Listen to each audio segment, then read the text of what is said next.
ഉസ്മാനെ ഉസ്മാനെ കൂയ് ആ കോമോക എന്തേ വൈക്ക് എല്ലാ ചങ്ങായി എൻ്റെ പെരൻ്റെ പണിപ്പോഴും കഴിഞ്ഞില്ലേ?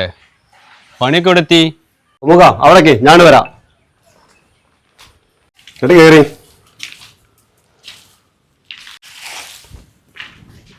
എടാ അത് വലിയ പെരായല്ല. ഞാൻ ഉദ്ദേശിച്ചിരുന്നത് ഒരു താഴത്തെ 2 റൂം, ഒരു കിച്ചണ്, ഒരു ഹാള്, ചെറിയ റൂമായിരുന്നു. കുടുംബക്കാരും വീട്ടുകാരും ബന്ധുക്കളൊക്കെ പറഞ്ഞിട്ട് ആണ്ട് വലുതായി.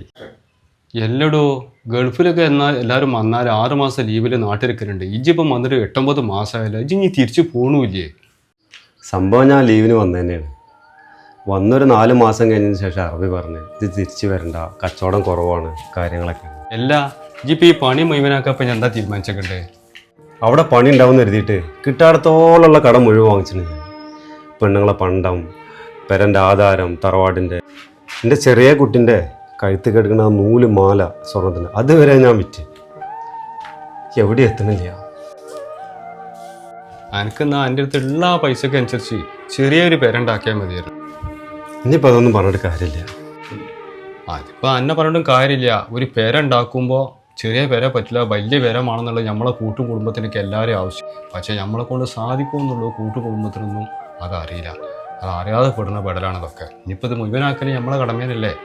ഇപ്പോൾ ഇതൊന്ന് തേക്കാന്ന് കരുതിയപ്പോൾ ഞാൻ കുറച്ച് ആൾക്കാരോട് കടം ചോദിച്ചു. അപ്പോൾ ഞാനിന്ന് ഗൾഫ് പോകണില്ല, വിസ ഇല്ല എന്ന് പറഞ്ഞപ്പോൾ അതും ബന്ധായി.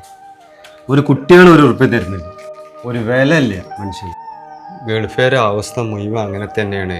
ഇത്രയിപ്പോൾ എനിക്ക് ചെയ്യേണ്ട ആവശ്യമുള്ളായിരുന്നു. എനിക്ക് എത്രയാണോ അവിടുന്ന് കിട്ടുന്നത് ആ കിട്ടിയതിനനുസരിച്ച് കുറേശ്ശെ പണി മുഴുവനാക്കുക.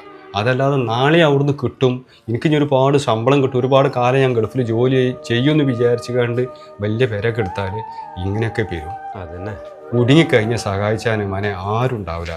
എൻ്റെ അനുഭവത്തൊന്ന് പറയണം. പൈസ ഉള്ള സമയത്ത് നാട്ടിൽ ലീവിന് വരുന്ന സമയത്ത് എല്ലാവരും ഉണ്ടായിരുന്നു. കുടുംബക്കാർ, കൂട്ടക്കാർ, സുഹൃത്തുക്കൾ.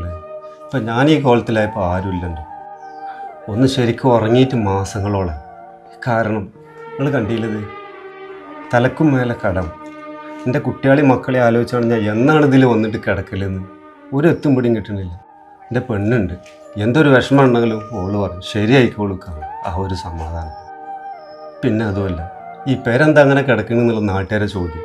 അത് കേട്ട് കണ്ട് ഉമ്മാൻ്റെയും കുടുംബക്കാരും വേറെ പറച്ചു. എല്ലാം കൂടി പൊട്ടാണ്, സഹിക്കാൻ പറ്റണില്ലേ. ഒക്കെ ശരിയാവൂടാ. ഇജൊരു ബിസ് എടുത്ത് കണ്ട് ഒന്നും കൂടി പോകാൻ നോക്ക്. ഒരു പ്രവാസിയായ ആൾക്ക് അതേ നടക്കുള്ളൂ.